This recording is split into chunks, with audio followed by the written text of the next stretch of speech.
नमस्कार मित्रांनो, आज आपण उरणमधील देव्या बघायला जाणार आहोत कारण आज होता नवरात्रीचा शेवटचा दिवस। तसा दिवसांप्रमाणे मोजायला गेलो तर शेवटचा दिवस, पण तिथीप्रमाणे सेकंड लास्ट। आमच्या भेंडखळ गावातली लोक आहेत ना, खूप जास्त टॅलेंटेड आहेत। हा एवढा सुंदर ब्लाऊज देवीसाठी तयार केला होता आणि एवढ्या छान छान कंठी।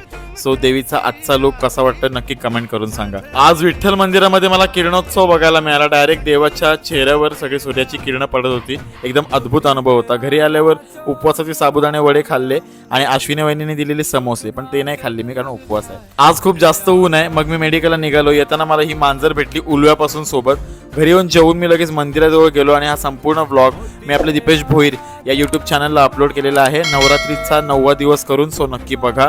मग सर्वेश आणि मी डिसाईड केलं की आज जरा देव्या बघायला जाऊया उरणमधल्या। सो आम्ही करंजाला गेलो आणि देव्यांचं दर्शन घेतलं।